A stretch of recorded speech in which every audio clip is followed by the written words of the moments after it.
que todos recién se están despertando, Dios mío, con sus voces. Ya. Adriana, dime, ¿cuál es la característica principal, ¿no?, que diferencia a la cultura inca de la cultura maya? La escritura, Miss. Correcto. ¿Cómo era el tipo de escritura de los mayas? Por los jeroglíficos. Muy bien, correcto. Muy bien, Adriana. A ver, continuamos. Antonella. Buenos días, Miss. Buenos días, Antonella. Antonella, cuéntame, ¿cómo era la religión de los mayas?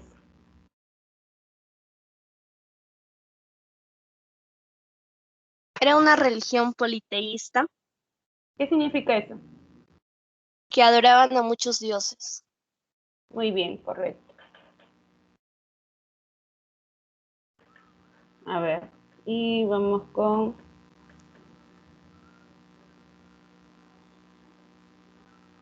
Steven.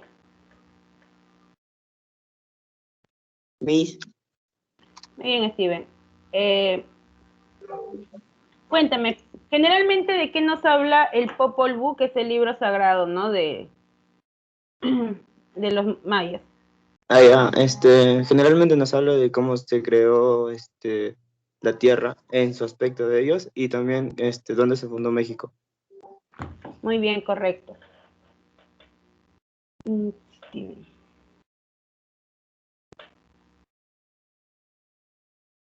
No se olviden que la cultura maya no solamente abarcó México, abarcó algunas regiones de México, ¿no? De las principales de allí. Y Chiapas, ¿no? Algunas provincias, pero también llega a otros lugares, ¿ya? De Centroamérica, llegó hasta Centroamérica. No fue tan grande como la cultura inca, pero sí fue una de las más importantes.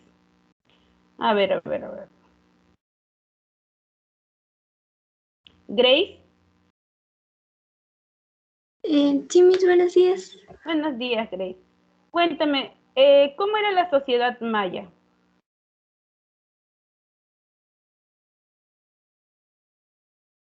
Tenían jerarquías por el esclavo, los nobles y la mayor jerarquía eran los nobles, después seguidos ¿De los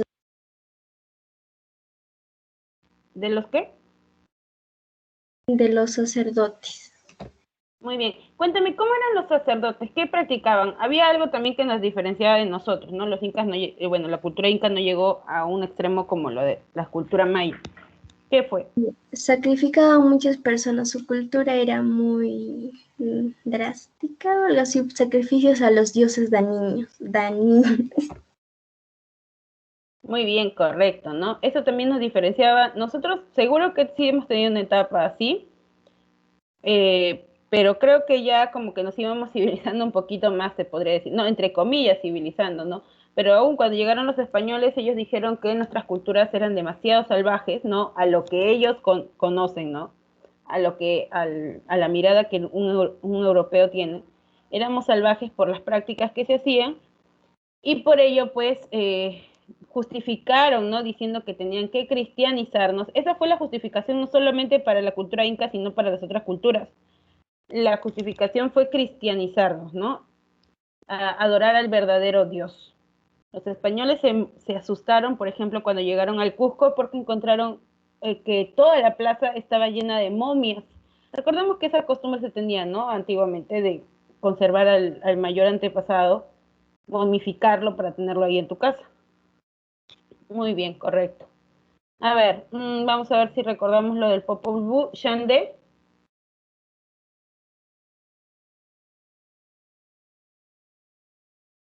Shande.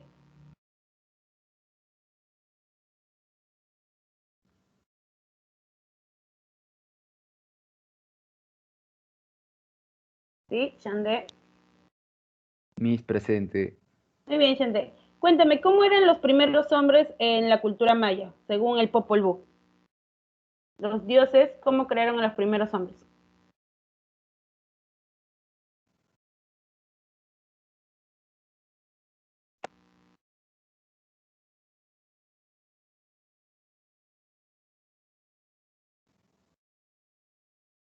¿Recuerdas, Shande?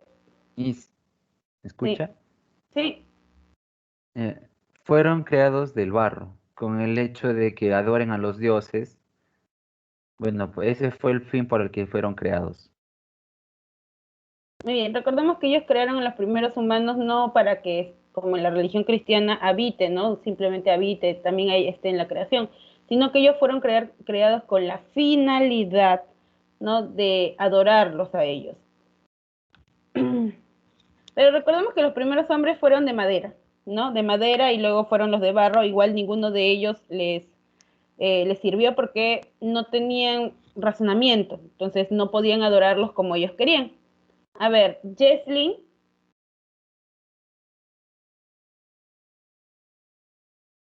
Miss, Muy bien, Jesly. Dime, eh, los animales fueron la primera creación que los dioses mayas querían que habiten aquí. ¿Por qué después castigaron a los animales y cómo los castigaron? los castigaron porque no hablaban ni nada de eso y no podían adorarlos. ¿Y cómo los castigaron? ¿Cuál fue el castigo de los animales?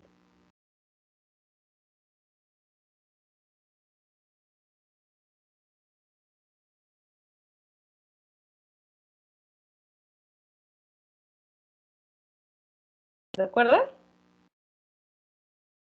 No, Miss, eso no recuerdo. ¿Alguien se acuerda cómo castigaron a los animales por no hablar, ¿no? Bueno, que ni su culpa fue, por no hablar y adorar a los dioses. Los mandaron a matar entre sí mismos. Muy bien, ¿no es cierto? Hicieron que haya siempre esa disputa como actualmente, por eso los animales son así, ¿no? Esa era la justificación de por qué los animales se atacan entre ellos. Muy bien. Muy bien, esto es un poco recordando lo que hemos visto de la literatura maya. Y hoy nos toca la literatura prehispánica. Con esto, pues, nosotros arrancamos a lo que viene a ser literatura peruana. Muy bien, como mencionamos, no se olviden que dentro de la literatura prehispánica, cuando hablamos así literatura prehispánica, significa que estamos hablando de las culturas que se tuvieron antes de la llegada de los españoles, ¿no? Y las tres grandes culturas fueron los mayas, los aztecas y los incas. Muy bien, vamos a centrarnos nosotros el día de hoy en lo que viene a ser la literatura quechua. Principalmente vamos a abarcar el género épico y el género lírico. A ver, pregunto de manera general, ¿no? ¿A qué se refiere el género lírico? ¿Alguien tiene alguna idea a qué se refiere el género lírico? Es que va acompañado junto a una lira, Miss. Ya va acompañado con una lira, o sea, con un instrumento musical.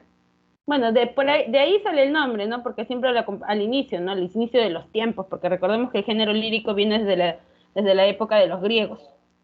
Pero, ¿cómo yo reconozco que es un género lírico? Es cuando el autor expresa sus sentimientos y emociones a través de la obra. Ya, correcto, ¿no es cierto? ¿Y qué ejemplo sería del género lírico?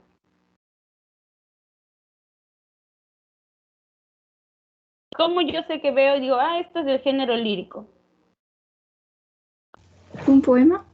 Muy bien, porque es un poema, ¿no es cierto? Está escrito en versos, son los poemas, ese es el género lírico. Porque está bien, es donde el autor va a mostrar sus sentimientos, sus emociones. Es el género más subjetivo, ya todo eso se llama subjetividad. Pero hay otros géneros que también tienen la subjetividad en menor grado, no tanto como la poesía, pero por la estructura yo me doy cuenta que es del género lírico porque es un poema. Muy bien, y si hablamos del género épico, ¿cuáles serían las características del género épico?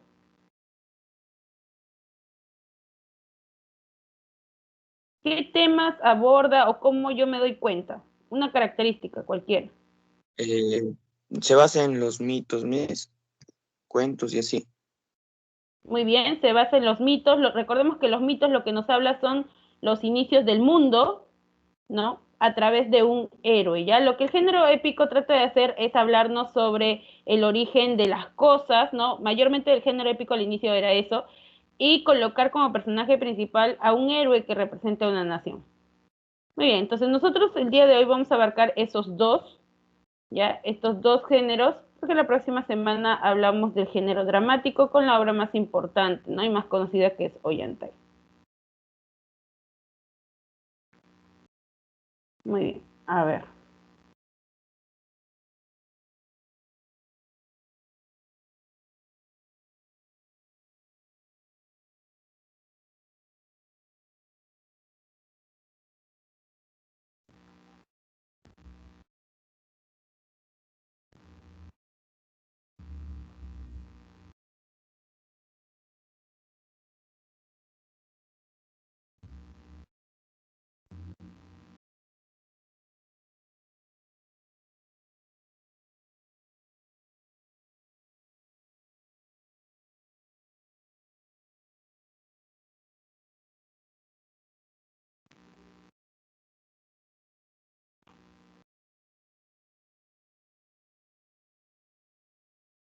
Muy bien, en nuestro curso de literatura, esta semana tocamos literatura prehispánica peruana. Si hablamos de prehispánico, vamos a referirnos a antes de la llegada de los españoles. Y antes de la llegada de los españoles, nosotros sabíamos que en el Perú estaba la cultura inca, ¿no? Con el imperio del Tahuantinsuyo. Recordemos que este imperio no solamente abarcó el Perú, abarcó en su totalidad al Perú, en eso sí podemos llegar a decir. Una vez que el imperio fue forjándose, fue cayendo las otras culturas, ¿no? Culturas importantes como la cultura Wari, la cultura Tiahuanaco, ¿no? Estas culturas dieron inicio a lo que viene a ser la cultura del el imperio del Tahuantinsuyo más adelante.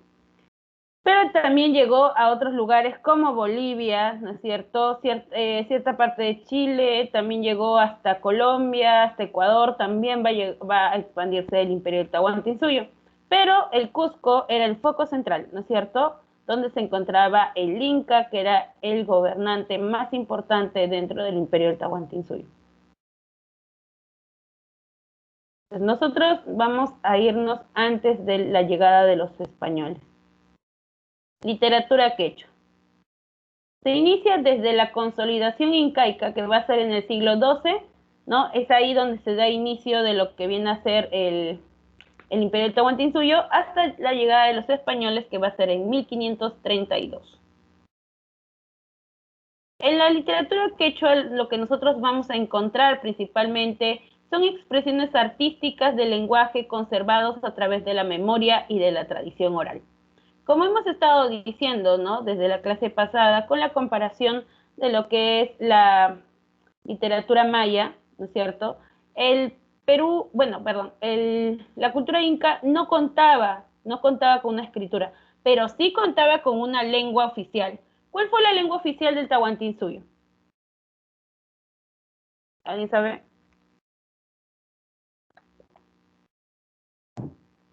¿Cuál fue la lengua oficial del Tahuantinsuyo? ¿El quechua? Correcto, el quechua o el llamado runasimi, ¿no? En ese tiempo era el runasimi y bueno, o quechua, como lo conocen. Con los españoles, este runasimi, nuestra lengua oficial, va a tomar una escritura, ¿no? Con los españoles, pero no durante el imperio del Tahuantinsuyo. Muy bien, entonces, debido a que la cultura inca no tenía una escritura, estas creencias, estas costumbres que tenían, iban perdurando de generación en generación, como una tradición oral, por eso, ¿no? Era contada. Y siempre el uso de la memoria para recordar a sus antepasados. Había un respeto por la persona mayor que había en la casa y ella es la encargada de la que hace seguir las tradiciones, ¿no? Contándole a la familia. Muy bien, entonces la tradición oral, la expresión oral es el término preciso para describir cómo sería la literatura durante la cultura inca.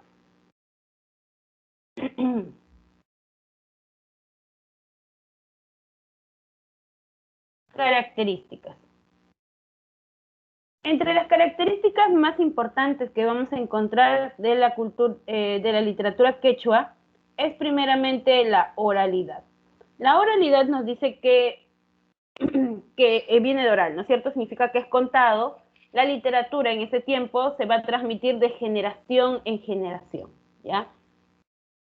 Se puede, surgen diferentes eventos, ¿no? Porque ellos hacían, así como ahora, ¿no?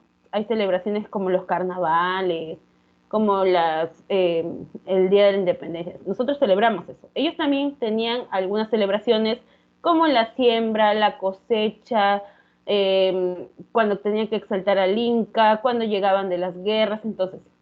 Y lo que hacían para entretener es que había un personaje importante que después los vamos a mencionar, el cual se encargaba de contar las historias sobre eventos, ¿no es cierto?, sobre guerreros, para que la gente se maraville, se sorprenda, muchas veces también sobre el Inca, para que sigan venerándolo, o a veces sobre algunos eventos triviales, ¿no?, sobre algunas creencias que ellos tenían. Entonces, estos eran transmitidos de manera oral, porque se contaban, ¿ya? Por eso, esa es la característica principal, que sea oral, que se vaya contando, tradición oral.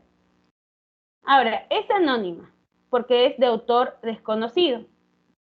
La anonimidad, ¿no?, surge debido a la oralidad.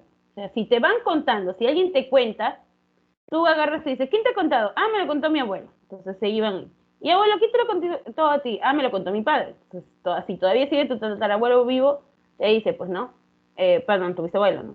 Tu bisabuelo vivo, ¿quién te contó a ti? Me lo contó tal amigo. Y ya, ¿y quién se lo contó a él? También se lo contó su padre. Y así sucesivamente. Eso significa que no había un autor, ¿no? No había un autor sobre estas obras. Por eso hablamos del anonimato.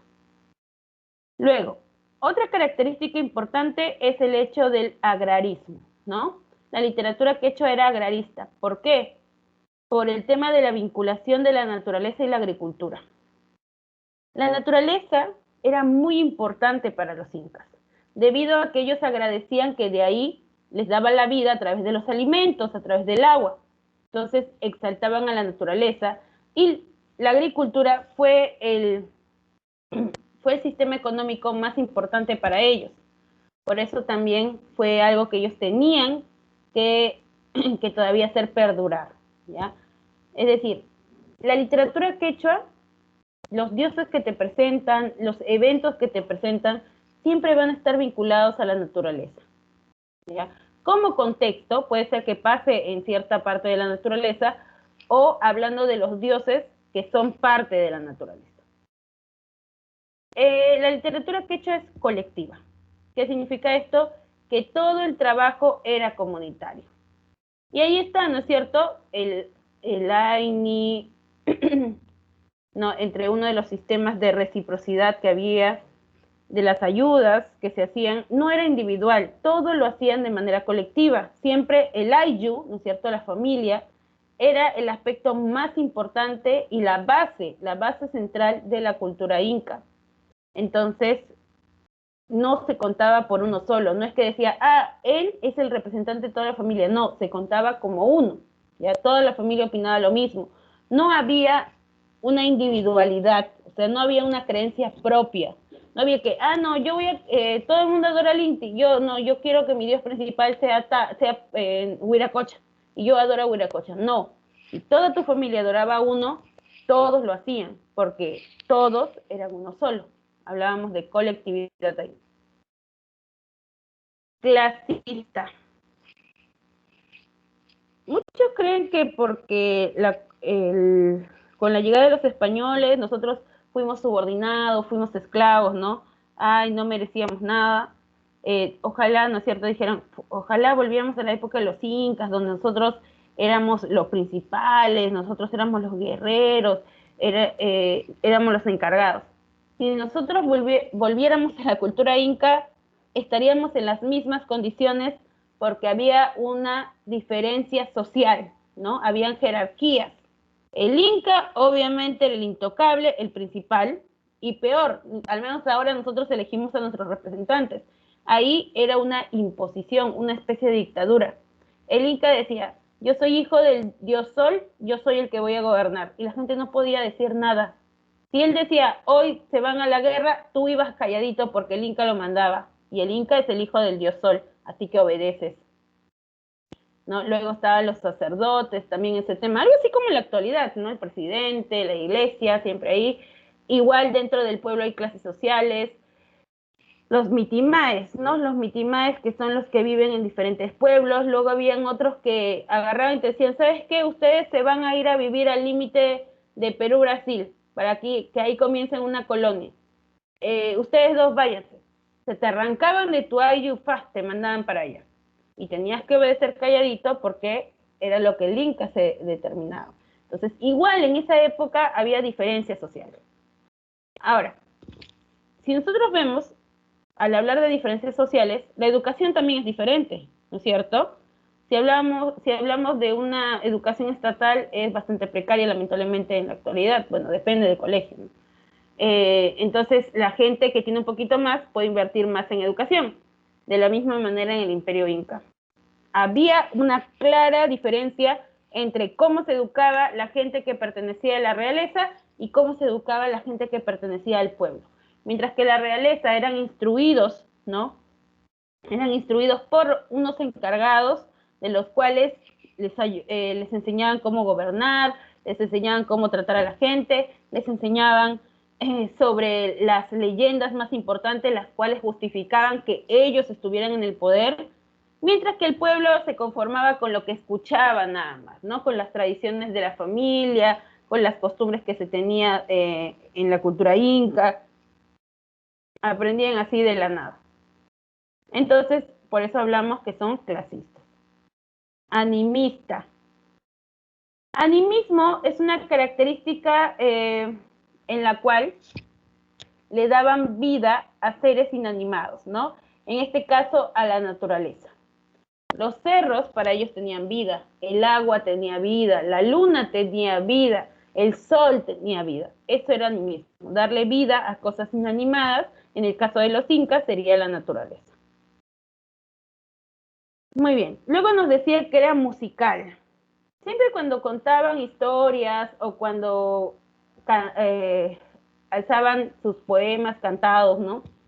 Sobre algo, estaban acompañados de instrumentos musicales como las zampoñas, las flautas, los tambores, lo cual era muy importante para ellos, ¿no? Porque ellos sentían que la música liberaba sus almas. Es por eso que, por ejemplo, ¿no? Más adelante vamos a hablar seguro sobre Mariano Melgar. Cuando Mariano Melgar escuchó por primera vez un jarawi, ¿no? Y escuchó el sonido de la quena mientras que componían el jarawi, el sonido con las palabras fueron tan profundas para su alma, ¿no? Que le tocó ahí. Él se sentía identificado, sentía que la música era como triste, sentía que la tristeza a través de la música se metía dentro de él y se identificaba. Entonces, según los eventos, utilizaban los instrumentos musicales. Por ejemplo, el tambor se utilizaba casi siempre cuando entonaban para irse a una guerra, ¿no? Recordemos que los incas eran un poco crueles en ese aspecto y para causar miedo a sus enemigos, les arrancaban la piel y de la piel hacían sus tambores, ¿no? Muy bien. Panteísta. Le rendía culto a todo en la naturaleza. Pan significa todo, ¿no? Teísta, Dios. Todo es su Dios. Todo lo que les rodea, ellos consideran que es una deidad, que es un Dios. Muy bien. ¿Alguna pregunta o alguna acotación hasta aquí? ¿Algo que quieran aportar? ¿Algo que quieran preguntar?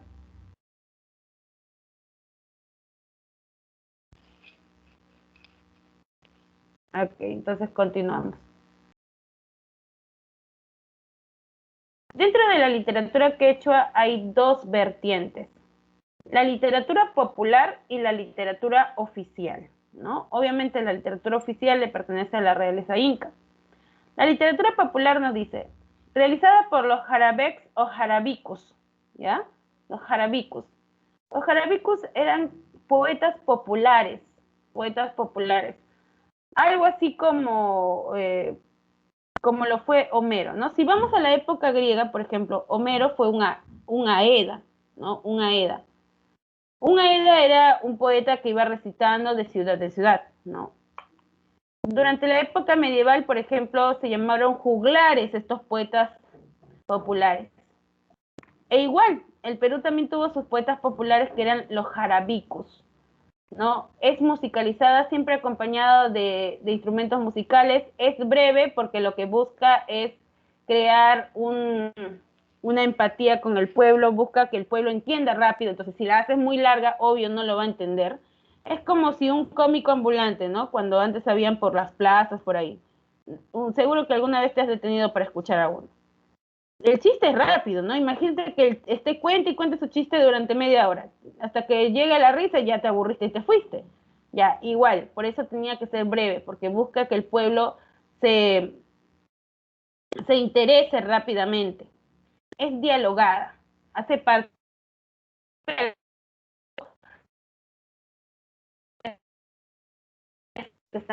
La literatura popular, los jarabicus, se presentaban durante la época de la siembra y la cosecha, porque eran eventos muy importantes para ellos, ¿no? Para los indígenas eran muy importantes, y ahí se presentaban los jarabicus para poder exaltar a la naturaleza mientras que iban sembrando, porque ellos sentían que la madre tierra, si era alabada, les iba a dar mejores, ¿no?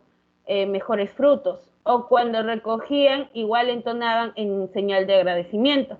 Cuando había algún evento dentro del Hayu, ¿no? Dentro de la comunidad, lo que ellos hacían era también contar historias, contar mitos, ¿no? Sobre los inicios del imperio del Tahuantinsuyo, sobre la llegada de los incas.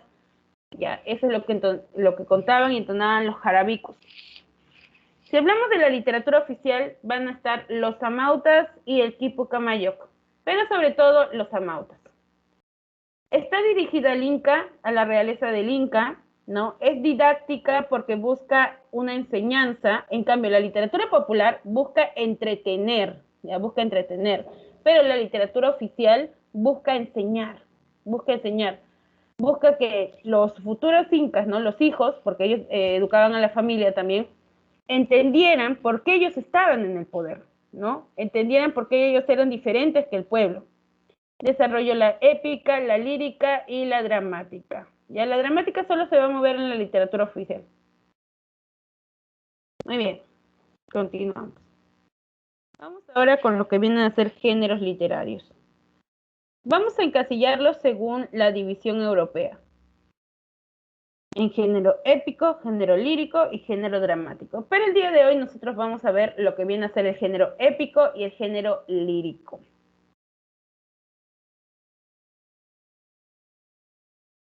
Género épico.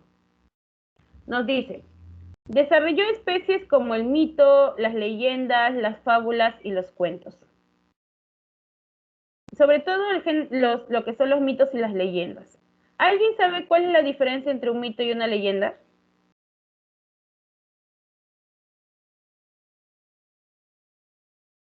¿Alguien sabe?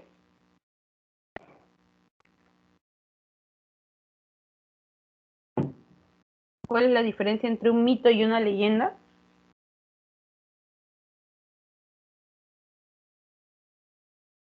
Es que la leyenda tiene algo de cierto y el mito no tiene nada. Muy bien, correcto. El mito es muy fantástico, ¿no? Seres sobrenaturales, principalmente sobre la creación del mundo, ¿no? Mientras que la leyenda, como bien dice, hay algo real, hay una base histórica, ¿ya? Esa es la diferencia entre un mito y una leyenda, no olvidemos, ¿ya? Mito totalmente fantasioso y la leyenda tiene una base histórica, pero también toca hacer algunas cosas fantásticas, pero tiene una base histórica, hay una parte real dentro de la historia. Muy bien, las fábulas, recordemos que las fábulas siempre buscaban enseñar también, y cuentos muy cortos. Lo que hace es narrar las hazañas, dice, las grandes hazañas del imperio, con ellas tratan de explicar alegóricamente el origen de sus pueblos, ¿no? Entonces, el género épico lo que nos habla es sobre el origen del mundo, cómo se inició, cómo iniciaron el imperio, pues en este caso, ¿no? Dioses y hombres de Huarochirí es la expresión más fidedigna de la literatura prehispánica, recopilada por Francisco de Ávila. Esta obra, ¿no?, recopila los mitos más acertados sobre la literatura quechua. Francisco de Ávila pudo recopilar las historias más verdaderas, ¿no?, las historias que se consideran que sí o sí existieron durante la época de los incas. ¿Ya? Muy bien, dioses y hombres de Huarochirí.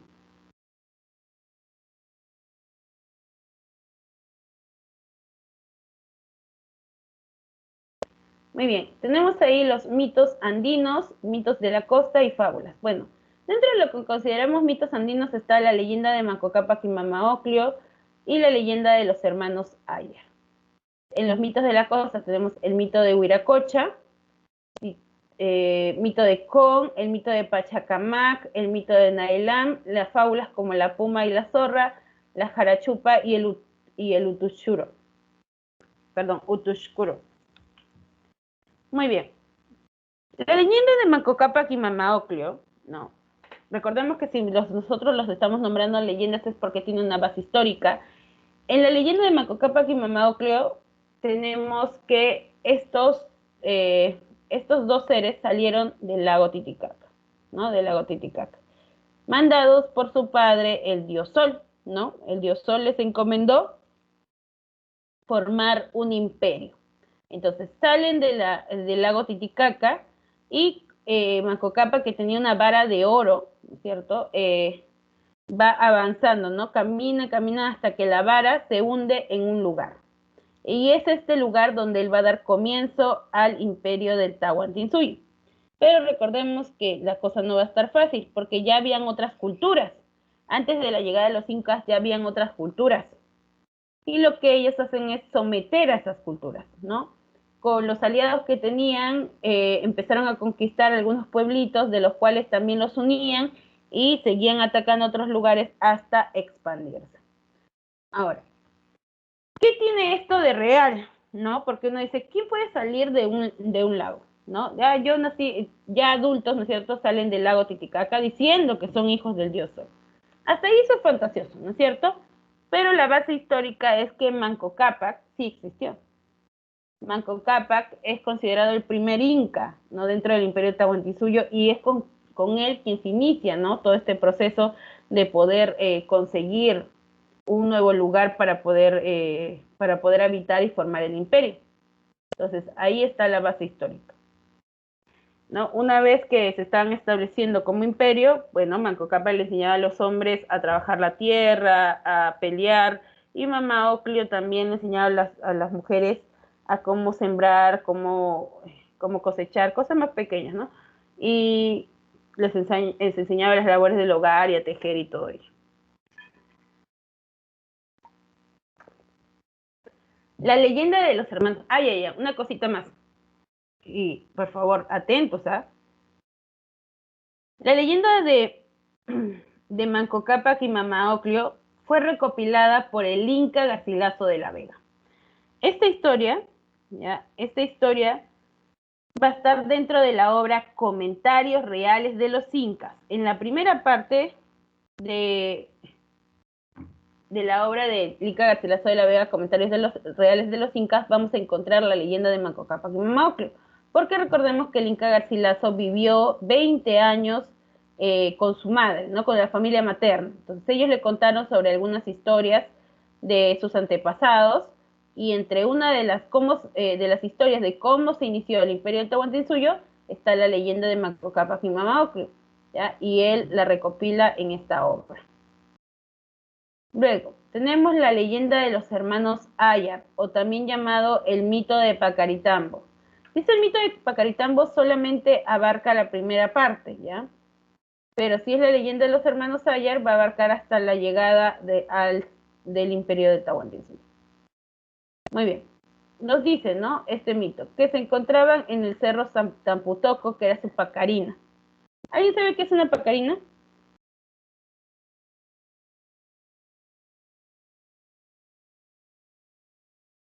Ok. La pacarina es el lugar de origen, ¿ya? Es el lugar de origen. Los incas, ¿no?, los indígenas, creían que ellos tenían un lugar de donde habían salido. Ya cada ayllu, cada familia tenía una pacarina. Ya. De los hermanos Ayar va a ser el cerro Tamputoco. Entonces, estos hermanos, Ayar Cachi, Ayar Uchu, ¿no?, Ayar Auca y Ayar Manco, deciden salir de su pacarina, ¿no?, porque mandados por su padre, necesitan formar un nuevo imperio. Los 4 hermanos eran felices, cada uno tenía una esposa, ¿no? Así que ellos y sus esposas y su gente deciden salir de Supacarina para encontrar ese lugar donde van a empezar el imperio del Tahuantinsuyo. Mientras que iban avanzando, 3 de los hermanos se sentían temerosos. Entonces parece que hablaron entre ellos y se dieron cuenta que compartían un miedo. ¿Cuál era? El hermano Ayarcachi, ¿no? Ayarcachi era muy fuerte, ya muy fuerte, y tenía un carácter muy difícil también. Entonces, los hermanos tenían miedo de que Ayarcachi en uno de esos ataques, porque ellos habían quedado que se iban a repartir este nuevo imperio, en uno de esos ataques de rabia de Ayarcachi, pues los mate y él se quede con todo, ¿no? Que se quede con todo. Entonces idearon un plan para deshacerse de Ayarcachi. Le dijeron a uno de sus sirvientes que acompañe a Ayarcachi y porque iba a volver a la Pacarina. Le dijeron a Ayarcachi que ya no tenían muchos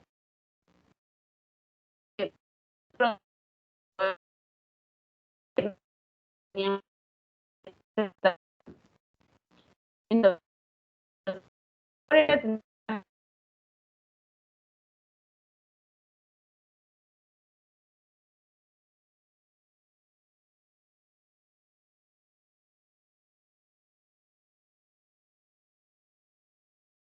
y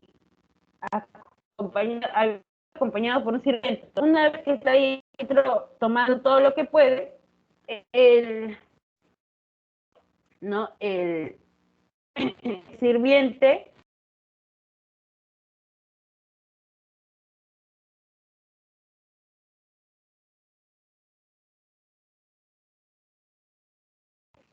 ¿ya?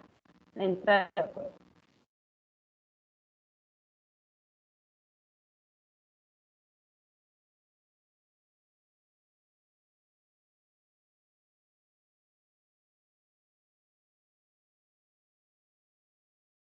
Sí, creo que se colgó un ratito.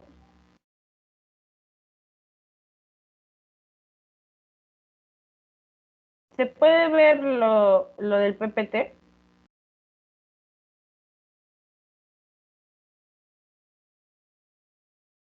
¿Se puede ver la diapositiva? Sí, Miss. Sí, Miss. Ahí, entonces continuamos.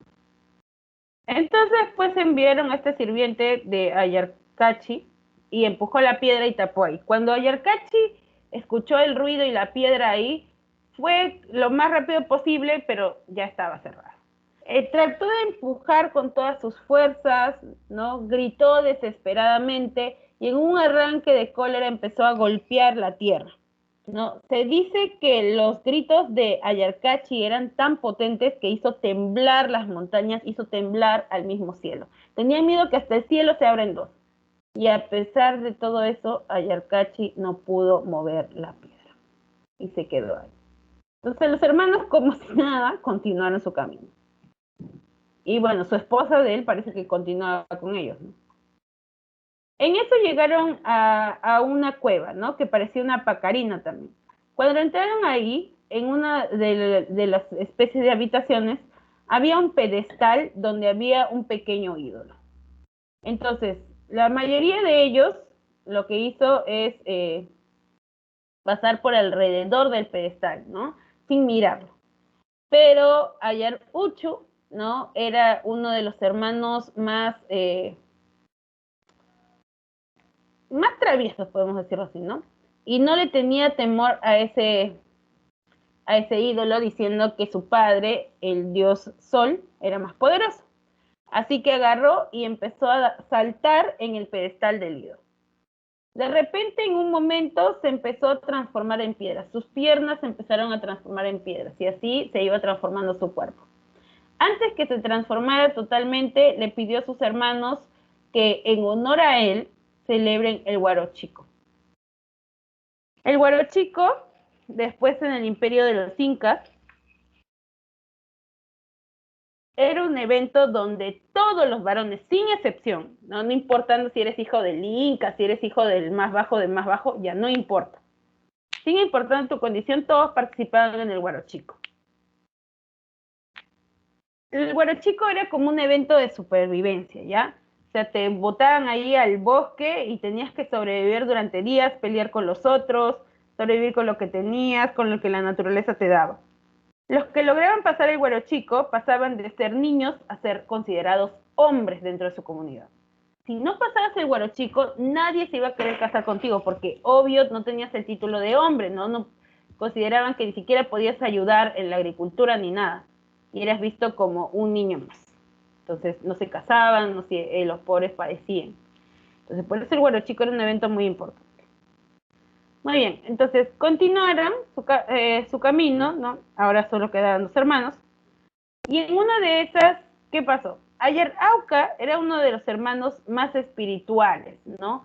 Él tenía una conexión especial con los dioses. Su alma podía percibir dónde estaba el espíritu de los dioses. Era tan espiritual que al parecer los dioses decidieron llevárselo. De repente a este hermano le empezó a salir plumas en su cuerpo, ¿no? Le salió plumas y tuvo alas y alzó el vuelo y se fue a una de las montañas más altas. Allí se posó y se transformó en piedra. Y al final solo nos quedó un hermano, Ayarmanco, ¿no? Ayarmanco va a continuar con sus hermanas y su esposa, ¿no? Va a continuar su camino hasta que llegue a donde va a empezar el imperio del Tahuantinsuyo, ¿verdad? El imperio del Tahuantinsuyo. Ahí nuevamente algo así similar a lo que es la leyenda de Manco Cápac y Mama Ocllo. Ayarmanco pasaría a llamarse Manco Cápac, ¿no? Ayarmanco pasaría a llamarse Manco Cápac. Ahora, su esposa principal de él era Mama Ocllo, ¿no? Mama Ocllo, igual que la historia. Una de las hermanas de las esposas de los hermanos Ayer, que siempre me pareció para mí mejor que Mama Ocllo, porque Mama Ocllo lo que hacía era enseñarle a las mujeres pues a sembrar, a cosechar, las labores del hogar y todas esas cosas. Pero Mama Cora no, ¿no? Mama Cora era, creo que es la esposa de Ayarcachi, y ella no era mucho de esas labores del hogar. Ella iba a las guerras. Era una de las guerreras más despiadadas que estaba con los hermanos Ayer. Se decía que a ella le gustaba, obviamente por ser mujer, no la tomaban en serio cuando se enfrentaban con otros, pero ella se mostraba tan despiadada para que la tomen en serio. Cuando mataba a sus oponentes, le gustaba abrir su pecho y sacar con sus propias manos el corazón para mostrarlo ahí. Ya, esa era Mama Cora. Muy bien, entonces, pero profesora, ¿qué tiene de leyenda los hermanos Ayer si todo lo que nos ha contado es totalmente fantástico? La base histórica, que es el hecho de que Ayarmanco sea Manco Cápac, y como sabemos, Manco Cápac sí existió. Manco Cápac se desarrolló, ¿no? Durante este tiempo. Es quien inicia el imperio del Tahuantinsuyo, nuestro primer Inca. Ahí está la base histórica. Ahora, dijimos que la leyenda de Manco Cápac y Mama Ocllo, o también llamado mito de Pacaritambo, es recopilada por el Inca Garcilaso de la Vega. La leyenda de los hermanos Ayer es recopilada por Juan de Betanzos, ¿ya? Juan de Betanzos, un español que llegó, en la época de donde conquistaron nuestro país. Y uno dirá, ¿cómo un español sabe una leyenda tan verídica, ¿no? Tan importante para nosotros? Porque Juan de Betanzos se casó con la hermana esposa. Recordamos que los incas eran, así como los egipcios, se casaron entre familias, ¿no? Con la esposa de Atahualpa, ¿no? Se casó con la esposa de Atahualpa y esto le permitió poder acceder, ¿no? A ciertas historias que ya les contaba, pues, su nueva familia indígena. Muy bien, entonces, no se olviden. La leyenda de Manco Cápac y Mama Ocllo fue recopilada por el Inca Garcilaso de la Vega en la primera parte de su obra Comentarios Reales de los Incas. La leyenda de los hermanos Ayar fue recopilada por Juan de Betanzos en su obra Suma y Narración de los Incas. Muy bien, luego tenemos los mitos de la costa. Habían otros dioses que no eran adorados de manera general, como lo fue el dios Inti o el dios Huiracocha o la Pachamama, ¿no? Que fueron entre los dioses más venerados, de manera general, ¿no? En todo el imperio. Hay algunos dioses que solamente fueron adorados en la costa, ¿no? Y ahí tenemos el mito de Huiracocha, el mito de Con, el mito de Pachacamac y el mito de Nailam. El mito de Huiracocha. Huiracocha es considerado el dios creador del universo, ¿ya? El dios creador del universo. Se dice que Huiracocha creó a los primeros hombres, ¿no? Creó a los primeros hombres. Pero estos hombres eran malvados. ¿Ya? Estos hombres eran malvados y no obedecían a Huiracocha y hacían el mal. Entonces, Huiracocha era un dios muy benevolente, pero también muy justo. Y no le pareció esto. Así que lo que hizo pues fue mandar un diluvio hacia el estilo de los cristianos. Mandó un diluvio y acabó con toda su propia creación. Volvió a crear otros hombres, ¿no? Pensando que esta vez podía hacerlo mejor. Pero estos hombres por un tiempo estuvieron bien, ¿no? Adorando a Huiracocha, haciendo el bien, todo eso. Pero en un momento estos hombres empezaron a desviarse del camino correcto. Huiracocha, cansado de esto, decidió dejar de ser Dios, ¿no? Huiracocha desaparece así de un momento a otro. Deja de ser Dios y los mitos dicen, ¿no? De que Huiracocha se transformó en un vagabundo, ¿no? Una especie de vagabundo. Y se decía que iba de pueblo en pueblo, ¿no? Si este pueblo recibía bien a este anciano, ¿no? A este vagabundo, todo sucio, todo cansado, al parecer, si lo recibía bien, les daba un lugar donde quedarse, le daban de comer. Huiracocha, al salir de ese pueblo, los recompensaba. Pero si este pueblo era un pueblo egoísta, un pueblo malvado que maltrataba, porque esos también le tocaron a Huiracocha, lo maltrataron, ¿no? Por el hecho de cómo se veía y lo botaron, Huiracocha los maldecía. Muy bien, ahí está el mito de Huiracocha. Luego tenemos el mito de Con. Con es un dios de la destrucción, ¿ya? Con es un dios de la destrucción, el cual está vinculado a las culturas paracas y las culturas nazca principalmente. Estas culturas presentan a Con como una especie de, bueno, tiene la forma de un humano, ya tiene la forma de un humano, pero no tiene huesos ni tiene músculos. No, perdón, no tiene huesos ni tiene piel, no tiene huesos ni piel, ¿no? Entonces, tiene la forma de humano, pero no tiene huesos ni tiene piel. Así es el dios Con. Es un dios de la destrucción. Luego que Huiracocha desaparece, Con se queda prácticamente reinando y la gente empieza a pasar por épocas muy difíciles, ¿no? Muy difíciles. El dios Con era tan cruel que les quitó la lluvia, por eso que la costa es desértica, hasta la llegada del dios Pachacamac, ¿no? Pachacamac, conocido como el dios de los temblores, muchos dicen que es la nueva forma que tomó Huiracocha, ¿no? El dios Pachacamac es el dios de aquí, el dios de Lima principalmente, ¿no? De la costa. El dios Pachacamac también es un dios creador del mundo, ¿no? Así, por eso dicen que sería como una nueva versión de Huiracocha, porque también se habla sobre la creación del mundo con Pachacamac. Muy bien, luego tenemos el mito de Nailam. Ya es un mito un poquito más contemporáneo, en el cual dice que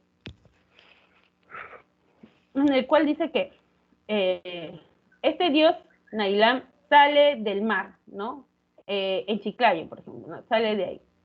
Sale del mar y dice que en su mano tenía un pequeño ídolo de oro, el cual era el dios, un ídolo que tenía que adorar, que era Yampayek, ¿no? Yampayek. Por eso de ahí viene el nombre Lambayeque, de Yampayek. Nailam enseñó a los hombres a obrar bien, a valerse por ellos mismos, pero una vez que Nailán muere, ¿no? Una vez que Nailán muere, los hombres dejaron su camino, ¿no? Dejaron su camino. Pero quedó el ídolo, el cual se encargaba de castigar a estos hombres que no guardaron nada de las enseñanzas de Nailán. Muy bien. Estos están entre los más conocidos, ¿no? Ahora, vamos con el género lírico. Dice, mostró un hondo sentimiento provocado por hechos significativos y esto lo expresaba colectivamente, con coros acompañados de instrumentos musicales.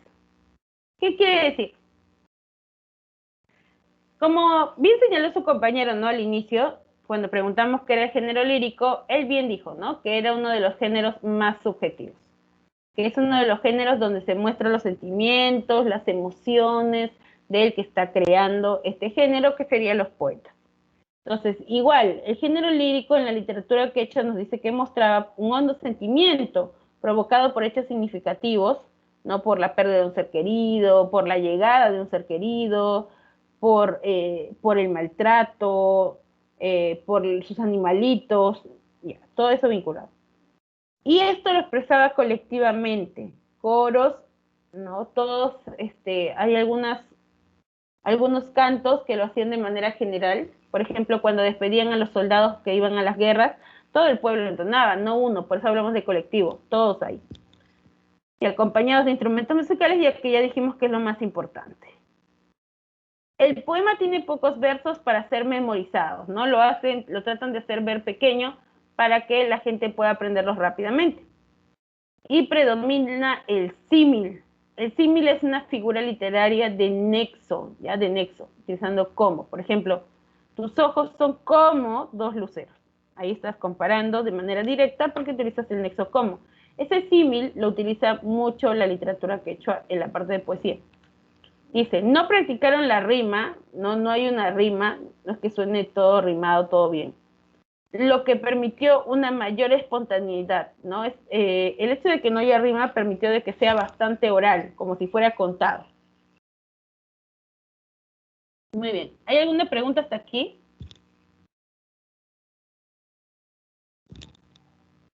Ok, continuamos entonces. Entre las especies líricas más importantes tenemos primero el haiji, ¿no? El haiji es un canto jubiloso parecido a la oda española. La oda era una especie literaria de exaltación, ¿ya? De alabanza. El haiji exaltaba la naturaleza, exaltaba el Inca, exaltaba la vida, exaltaba el sol, hablaba sobre eso, ¿no? Exaltarlo, alabarlo. Luego tenemos el jarawi. El jarawi es una poesía sentimental y quejumbrosa, ya de temática amorosa. Quejumbrosa al decir de la pena, ¿no? De quejarse del amor no correspondido. Luego tenemos el Aymoray. El Aymoray es un canto colectivo en la época de siembra y cosecha. El Aymoray fue uno de los cantos más importantes porque recordemos que estos eventos para ellos eran muy importantes. El Huacantaqui suplicaba la reproducción del ganado. No, perdón, vamos a hablar del Huacantaqui. El Huacantaqui lo entonaban cuando sabían que era la época de apareamiento entre sus ovecitas, entre sus llamas. Entonces, para tener animalitos fuertes, para que nazcan sanos, entonces se entonaban Huacantaqui. El Ayataqui es un canto fúnebre de la muerte de alguien, ¿no? El Yamaha es una canción pastoril. El Yamaha lo que hace es contarte sobre la historia de un pastor, ¿no? De un pastor y un amor correspondido o no correspondido. El Cacharpari es una canción de despedida cuando se iban los soldados, como estamos diciendo ahí. El Urpi significa paloma, por eso el Urpi es un tipo de jarawi que se vincula a la mujer y es de tipo amoroso, ¿no? Ahora, como se dice aquí, ¿no? Yamaha lo que hace es hablar sobre pastores, desventuras y aventuras. Tenemos el Cacharpari, que es para despedir a los soldados que se iban a la guerra, y el Haiji también se utilizaba cuando estos llegaban de la guerra victoriosos. Aquí tenemos algunos, por ejemplo, la Yataki, que nos habla sobre un canto fúnebre, ¿no? Dice, lloremos, lágrimas de sangre lloremos, con desesperación a gritos lloremos, porque el sol para siempre la luz de sus ojos quitó. Ven que es bastante simple, ven que es bastante pequeña, que no utiliza lo que viene a ser la rima. Ahí tenemos un haiji militar, un haiji que ya dijimos que es de alabanza. Beberemos en el cráneo del traidor, de sus huesos haremos flautas, de su piel haremos un tambor, usaremos sus dientes como un collar. Bastante motivador, ¿no? Cuando se iban a la guerra. Muy bien, entonces eso encontramos dentro del género lírico. ¿Hay alguna pregunta hasta aquí?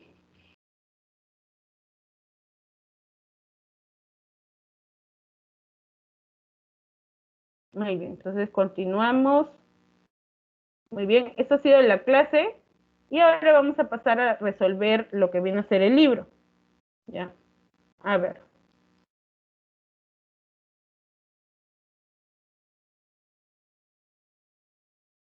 Todos, por favor, con su libro a la mano ahí, de lo que hemos hablado el día de hoy.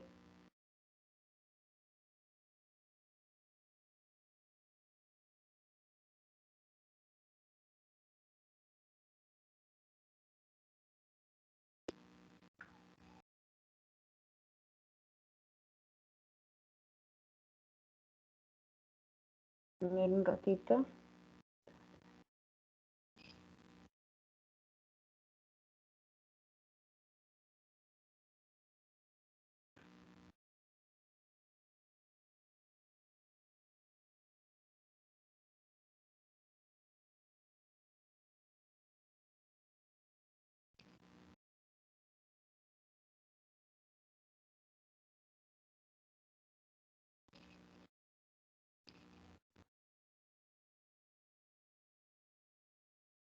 Muy bien, tenemos una lectura.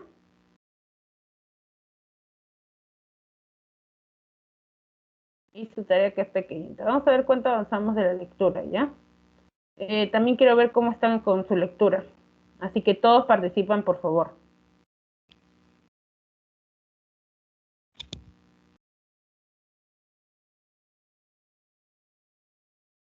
A ver, un ratito.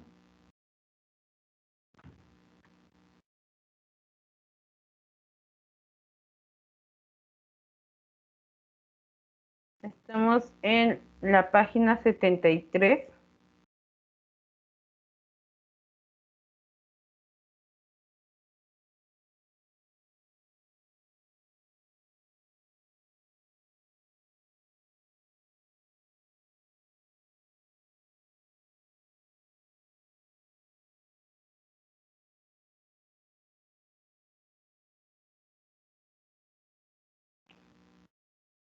Dice el mito de Waitiaukuri.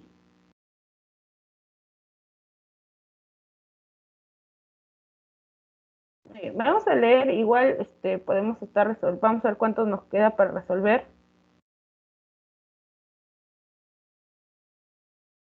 Está un poquito larguito, vamos a ver. Yo voy a leer hasta cierta parte. Ahí nos dice, ¿no? A ver, voy a compartirlo para que todos podamos verlo.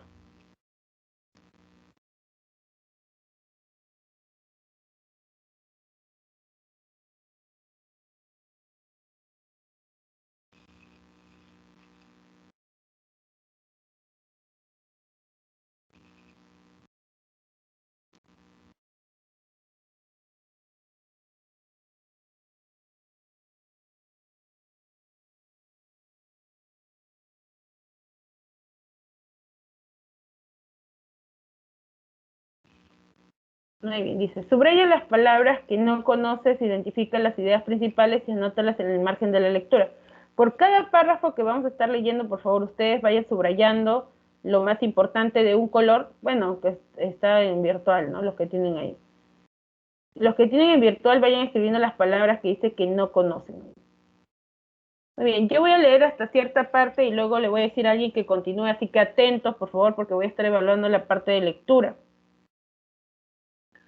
Dice, mito de Waitiaukuri. Los hombres que vivían en aquellos tiempos no hacían otra cosa que guerrear y luchar entre sí. y reconocían como sus curacas, gobernantes, solo a los más valientes y a los ricos. A estos llamaron los Purunruna. Sabemos que en aquella época Pariacaca nació de 5 huevos en el cerro Condorcoto, un cerro ubicado en Huarochirí, entre Huarochirí y San José de los Chorrillos, provincia de Huarochirí, departamento de Lima. Pariacaca era el dios de las lluvias. Dice, un solo hombre, un pobre que se llamaba Huautiaucuri, quien era, según se dice, hijo de Pariacaca, fue el primero en ver y saber de este nacimiento. Según se dice, la gente de ese tiempo lo llamaba Huautaucuri porque siendo muy pobre se alimentaba solo con papas guateadas. Había un hombre llamado Tamtañamca, quien era un poderoso y gran señor. Su casa estaba cubierta de alas de pájaro, de plumas rojas y amarillas. Poseía llamas de todas las especies imaginables, amarillas, rojas, azules. Cuando la gente supo de su poder y virtud, llegaron de todas las comunidades para honrarlo y venerarlo. Y él, fingiendo ser un gran sabio, a pesar de sus conocimientos limitados, vivía engañando a mucha gente. Fue así que Tamtañamca, que se fingía divino y Dios, contrajo una enfermedad muy grave. Mucho tiempo pasó y la gente se preguntaba cómo era posible que un sabio tan capaz estuviese enfermo. Muy bien, a ver, otra persona.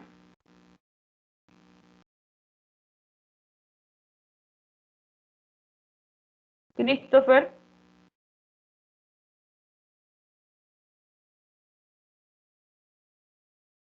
Christopher. Sí, dígame. Muy bien, continúa con la lectura.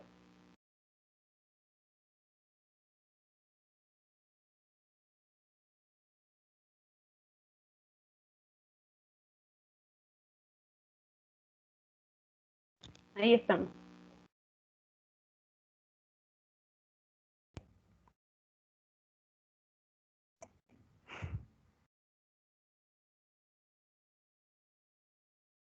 Así como los huaricochas recorren a los adivinos o a los doctores, Tamañamca, que deseaba curarse, llamó a todos los sabios, sin embargo ninguno supo dar con la enfermedad que lo aquejaba. Huaticuri venía desde el mar y se quedó a dormir en el cerro llamado Latausaco. Mientras tanto, un zorro que subía se encontró con otro que bajaba y le preguntó así: Hermano, ¿cómo está la situación arriba? Lo que está bien, le contestó el otro y prosiguió. Aunque un Huilca de Achicocha, que finge ser un dios y gran sabio, está enfermo, por ello todos los adivinos tratan de dar con el origen de tal extraño mal. El zorro que subió... Ahí, Christopher. Está bien. A ver. Caroline.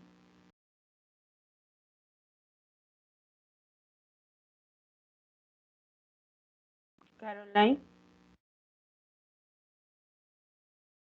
Sí, Miss. Muy bien, continúa, Caroline.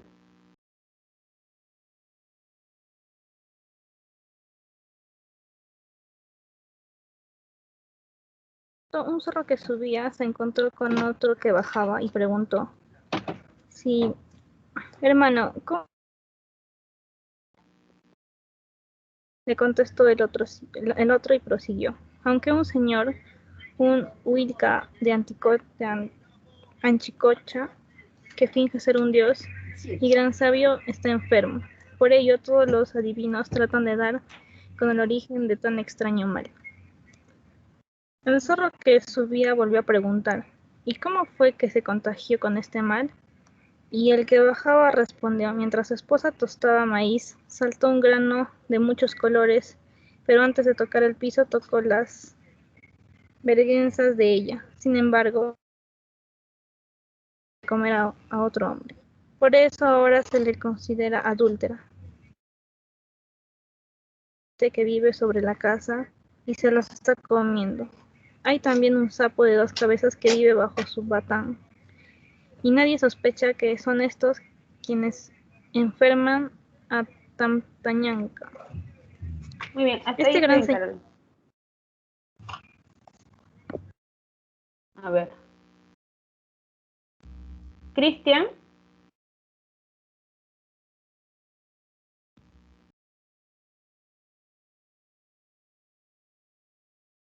Cristian.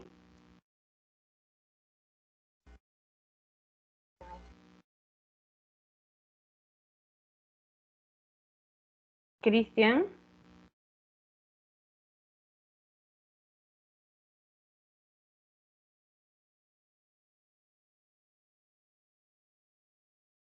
Ok, parece que Cristian no está. Bueno, Cristian Almerco, perdón, hay dos Cristian. Cristian Almerco.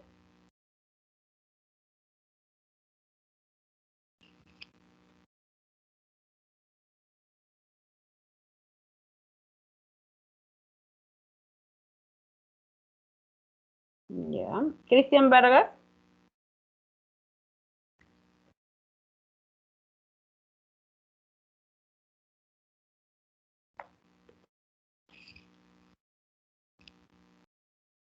Tampoco. Grace. Sí, Miss. Continúa, Grace. Este gran señor que estaba enfermo por haber fingido ser Dios tenía 2 hijas. La mayor se había casado con un hombre muy rico de su ayllo. Entonces, Waitakere llegó donde se encontraba el señor enfermo. Cuando estaba cerca, les preguntó a todos si había alguien en la comunidad que estuviese enfermo. La hija menor de Tamanka le respondió que su padre. Waitakere le dijo: «Cásate conmigo y yo sanaré a tu padre», pero ella no respondió enseguida la propuesta. Fue y le contó a su padre que un pobre le había dicho que lo iba a sanar. Los sabios que estaban allí, cuando escucharon sus palabras, se echaron a reír y dijeron: «¿Estaríamos nosotros aquí curándolo si un pobre como este fuese capaz de hacerlo?». Tamanka, sin embargo, deseaba ante todo sanarse e hizo llamar a Waitakere: «Que venga cualquiera que sea capaz de sanarme».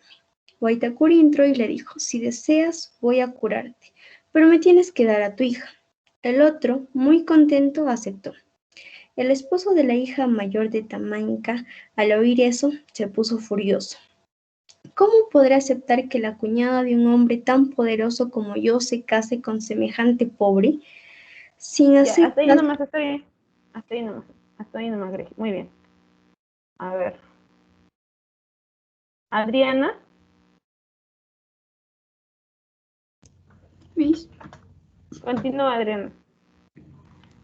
Sin hacer caso a esos reclamos, Waitakere empezó con su labor. «Señor, tu mujer es adúltera. Su culpa te ha hecho enfermar. En el techo de su casa hay 2 serpientes que están comiendo y que también hay un sapo de 2 cabezas debajo de tu batán. Tenemos que matarlos a todos para que te cures. En cuanto a ti, tú no eres un auténtico dios, porque si lo fueras no te habrías enfermado de esta manera». Al oír a Tantañanka se asustó, en cambio su mujer gritó furiosa: «Este miserable me insultó sin motivo. Yo no soy una adúltera».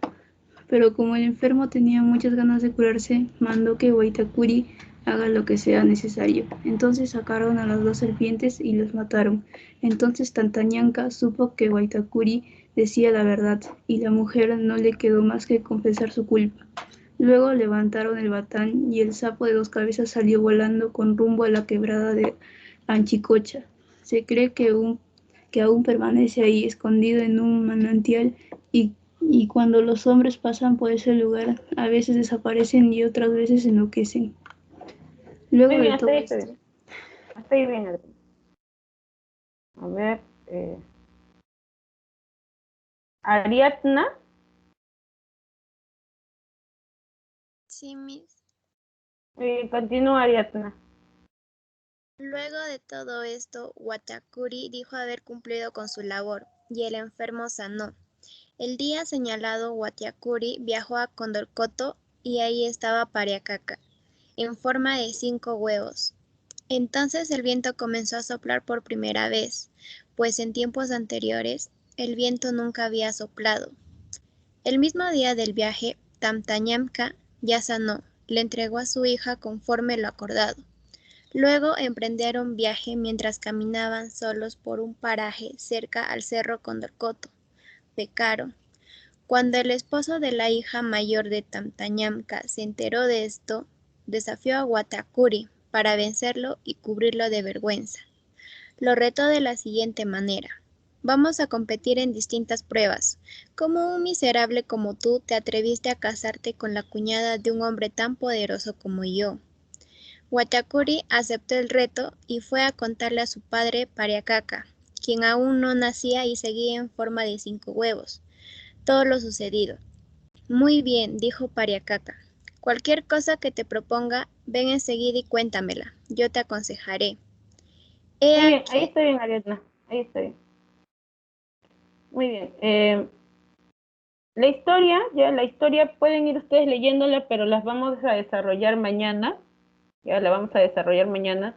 Lo que sí queda como tarea la parte de tarea domiciliaria, bueno, normal, y esta de aquí.